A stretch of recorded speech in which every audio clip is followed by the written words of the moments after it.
Arturo Pérez Reverte, el escritor español, acaba de publicar una nueva novela, Siri, centrada en el personaje que conocemos en la escuela secundaria por las lecturas que allí se nos proponen, del Cid Campeador. ¿Qué tiene de interesante ese personaje? ¿Quién fue el Cid Campeador? Estamos con una especialista en literatura española, Erika Janil. Muchísimas gracias, Erika, por estar aquí. De nada, muchas gracias a vos. Bueno, hay mucho debate en torno al Cid Campeador. Vayamos primero a la historia. Esto sucede en la Edad Media, siglo XI. ¿Quién era el Cid Campeador? Bueno, ¿quién era el Cid Campeador? Es una pregunta bastante difícil de contestar porque tenemos justamente un Cid literario y tenemos un Cid histórico. Ajá. Y no tienen nada que ver. A ver, vayamos al histórico. Los dos personajes. Sí. Bueno, el Cid histórico, al contrario de lo que pasa con el Cid literario, para decirlo de manera resumida y brutal, pero para que se entienda, es, si se quiere, una especie de mercenario. Ajá.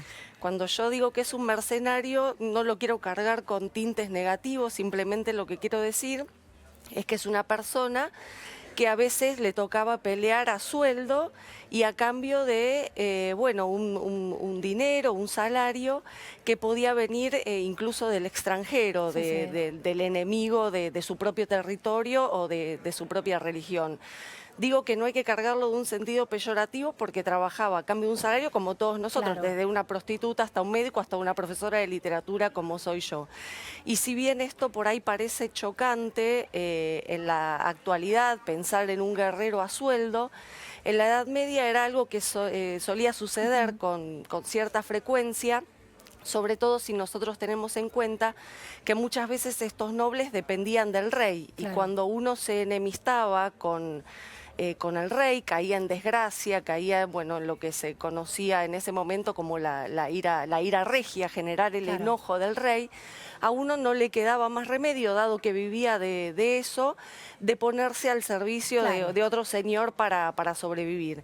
Y esto es lo que le pasa justamente a Rodrigo Díaz, al menos Claro, Rodrigo Díaz de Vivar, ¿no? Exacto. Ruy Díaz de Vivar. Exacto. Le sucede esto al menos en dos ocasiones. ¿Cuál sí. era, digamos, España era la España de la Reconquista, ¿no? España, musulmanes contra los cristianos. Claro, esto Sí. es muy A importante ver. también, esta palabra que vos mencionás de la Reconquista, que también hace que en algún punto se minimice esta cuestión, esta palabra que yo utilizaba antes, que es la de calificarlo como un mercenario.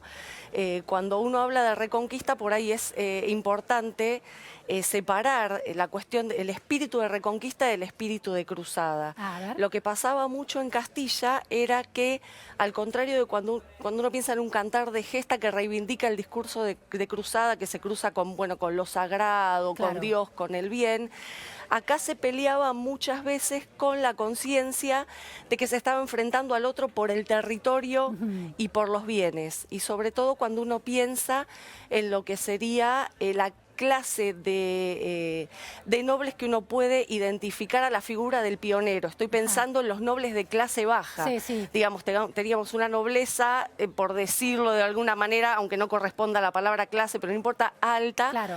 y una nobleza baja, los infanzones. Rodrigo pertenecía a esta categoría. Entonces ¿Había como un ascenso social posible? había un ascenso social posible que se daba, en el caso de esta nobleza, justamente a través de la guerra y a través de la guerra de frontera. De los logros que territoriales o de botines. Exactamente, era un lugar absolutamente inhóspito, era complicado ir a pelear ahí, entonces se genera, como en esa zona de fronteras, de Sí, enfrentamientos con los musulmanes, la posibilidad de ascender Claro. socialmente, ganándoles bienes y territorios Claro. a los musulmanes. Erika, es muy interesante porque Arturo Pérez Reverte, en distintas entrevistas que ha dado, él se imagina como el lejano oeste, la España de la Edad Media, en este contexto particular, como una tierra de aventureros disputando un territorio, Claro, ¿no? Donde claro. todo valía, digamos, de ahí. Es esa, claro, esa idea un poco Claro.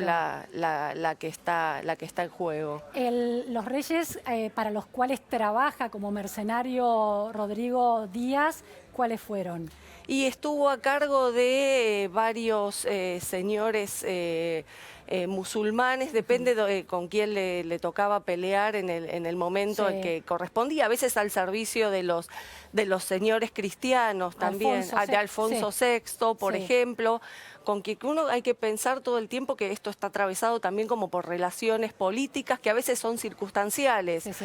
A veces uno está bien con el rey, a veces uno no está bien con el rey y tiene que buscar protección Claro. en otro lado, entonces esto se hacía y se deshacía continuamente. De hecho, él lo destierra una vez, trabaja después para los musulmanes, después se vuelven a reconciliar, después se vuelven a enfrentar. En el primer caso, en el primer destierro, se sospecha que es por una cuestión vinculada a los impuestos. A él se lo envía a recaudar, bueno, unos impuestos, y se lo acusa de alguna manera de haberse quedado con un vuelto. Sí, sí. Después de eso se amigan. La segunda vez lo que pasa es que él tenía que, digamos, guerrear contra los musulmanes. Se había planificado una determinada estrategia en donde él iba a ser central. Él no ingresa Sí. a esta lucha, entonces el rey él lo que aduce es que no estaban dadas las circunstancias, que estratégicamente no convenía. El rey lo toma de mala manera y se vuelven Claro. a pelear, y esto era Era común absolutamente... esto. Y no había una sanción cambiante. moral en esto, era el modo en que se dirimía el poder y las internas. No, sanción moral sí había, Había. porque se utilizaba, por supuesto, políticamente, pero a lo que yo voy es a que era algo que se daba frecuentemente, Claro. no solo en la época del Cid, sino en el siglo siguiente, Sí, sí, sí. y esto va a seguir sucediendo. Después hay unos personajes que ahora vamos a ir al cantar de gesta, al Miocid, al cantar del Sí, sí, Miocid, que son los condes de Barcelona, Berenguer, Ramón II. ¿Esos personajes existieron efectivamente? Claro, esos personajes existieron también, sí, tuvieron enfrentamientos con el Cid. En general, claro, lo que pasa es que, por eso te decía que hay que como distinguir muy bien lo que es el Cid histórico del Claro. Cid literario. Lo que va a pasar después en el cantar de gesta es que tal vez permanecen los nombres, pero los personajes, Sí, sus sí. actuaciones históricas están absolutamente cambiadas o Claro. distorsionadas. No quiere decir esto que las crónicas medievales cuenten la pura verdad tampoco, y ahí estamos en una complicación también, porque hay como distorsiones Sí, sí. históricas muy marcadas, porque muchas veces las crónicas históricas se utilizaban como discurso propagandístico también. ¿Para motivar a la lucha? Claro, para motivar a la lucha o en favor de una determinada causa, en Claro. defensa de un determinado rey. Son de autor anónimo, ¿no? Las En gestas algunos general. casos, los cantares de gesta sí, las crónicas se conservan los nombres de algunos autores, en otros casos, esto es frecuente también Sí, sí. en la Edad Media, esto que parece una rareza en la actualidad, Claro. de que haya una obra y no sepamos quién es el autor, Claro. también era algo frecuente. Erika, después estaba la esposa de Rodrigo de Vivar, que tenía un parentesco con Alfonso VI. Es decir, que este hidalgo de clase baja, de alguna manera, va ocupando, va adquiriendo mayor prestigio social. Sí, va adquiriendo cada vez más prestigio social a partir de justamente de la guerra, del botín, Sí, sí. de conseguir territorio. Digamos, pensemos que por ahí los territorios del interior ya pertenecían a la nobleza, a esto que llamamos la Sí. nobleza alta. Y si uno quería hacerse de un territorio, no le quedaba más remedio que ir a pelear contra el musulmán y ganarle Claro. el territorio Claro. al musulmán. Ahora, hay una cuestión, y que salta quizás al cantar de gesta, al cantar del Miocid, que es una cierta conciencia de la autonomía de Rodrigo Díaz respecto de la autoridad del rey, ¿no? Ese es un tema importante. Sí. A ver cómo es esto. Sí, es como una especie de señor independiente. Eso es lo que se ve un poco en el cantar, pero también lo que se ve en el cantar, porque él parte al exilio, cuando el Sí. rey lo exilia. En el cantar lo que tenemos es los dos destierros unificados en uno Sí. solo, para darle mayor dramatismo al inicio del cantar. Cuando el rey lo destierra, entonces ahí se rompe todo vínculo. Entonces él de alguna manera queda luchando o guerreando de una forma independiente. Pero lo que se resalta todo el tiempo en el cantar, en donde no tenemos a este personaje histórico, sino al personaje literario, que es un personaje lleno de valores. Es un héroe, ¿no? Un Es héroe casi nacional. de virtudes, es un héroe épico, es que él todo el tiempo se muestra como fiel y como leal a este señor, Claro. a Alfonso, y todo el tiempo quiere volver a restituir el lazo. De hecho, en cada una de las batallas en las que él va participando, él envía el botín, parte de lo que se ganaba en la guerra correspondía al rey, y él lo sigue enviando como si esa relación no estuviera rota. Es presentado de alguna manera en ese cantar de gesta, en el cantar del Miocid, como el héroe de la Reconquista y del héroe de los cristianos en la lucha contra los musulmanes. Claro, ¿Ese es el significado central? Es uno de los significados que tiene el cantar. ¿Y ese es un efecto de lectura del franquismo, dicen algunos, o es un efecto que se instala y se construye muy adrede en el cantar? No, lo que sucede con el cantar es que, como sucede muchas veces con las grandes obras, sobre todo las que tienen héroes a través de los que se intenta aglutinar a la comunidad, es que se lo utiliza políticamente. Entonces todo el mundo utiliza al Cid o para bien o para mal, o presentándolo como un ejemplo del héroe nacional o como un ejemplo del exterminador del enemigo de otra religión. Y eso como que va cambiando también un poco a lo largo del tiempo, ¿no? Hay una disputa política. Exactamente, hay una disputa política en torno a cómo valorar la figura de estos héroes. Erika, en la actualidad, en el debate político actual de España, Vox cita mucho, la derecha, la ultraderecha española, lo tiene mucho al Cid Campeador como una figura, bueno, nacionalista. ¿Esa es una construcción actual, presente, o ya se entretejió en algún momento en la historia de España?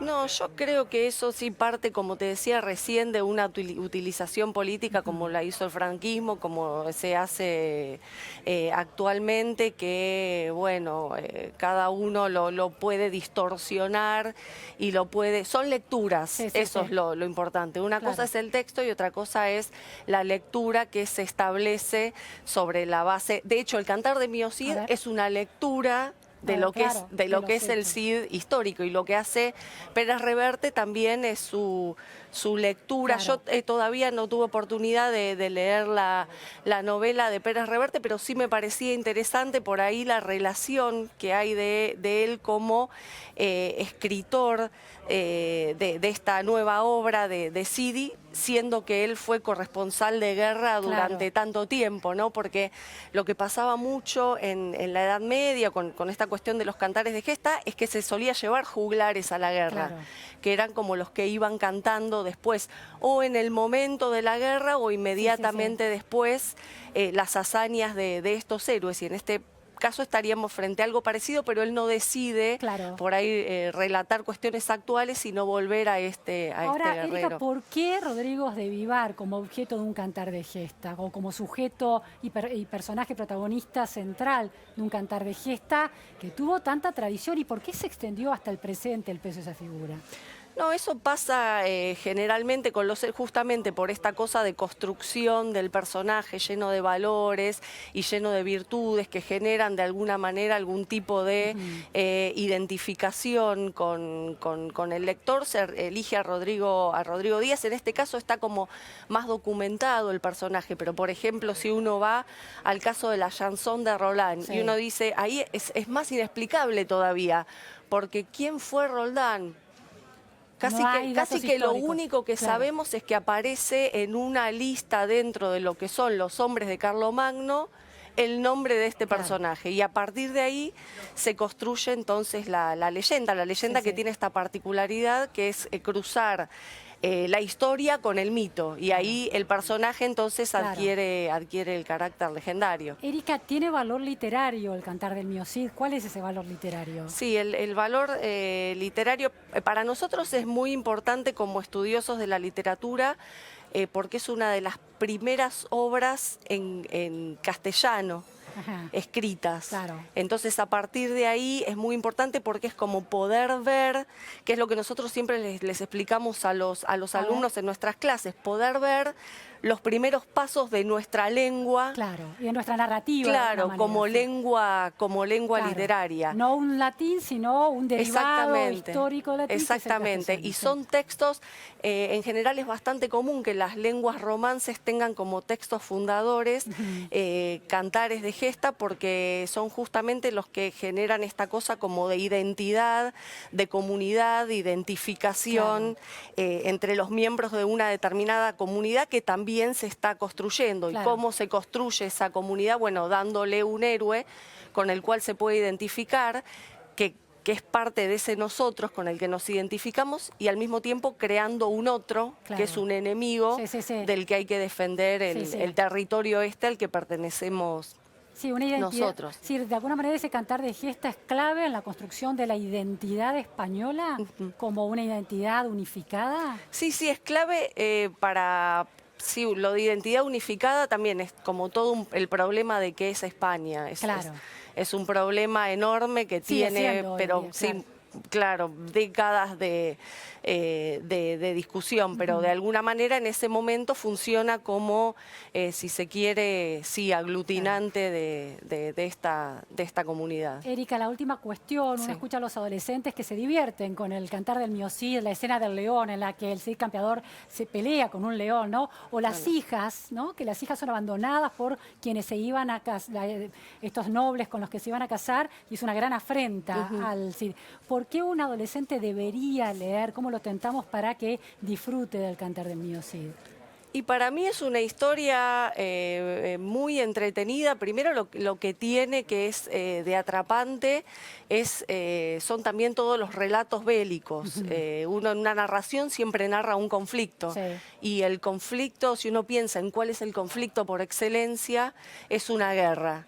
Yo creo que además de estas cuestiones por ahí cómicas que tiene en torno a los infantes de Carrión, Los infantes de Carrión, no me que se acordaba, puede atrapar a los adolescentes por ese lado, la cuestión bélica también suele gustarle Claro. bastante a los adolescentes, las cuestiones de las armas, de las armaduras, Claro, de se puede los leer como una caballos. novela de acción. Se casi. pueden leer, exactamente, Bien. exactamente. Muy interesante, Erika, Bueno. realmente. Bueno, Cidi, de Arturo Pérez Reverte, de allí del presente al pasado de El cantar del Mio Cid.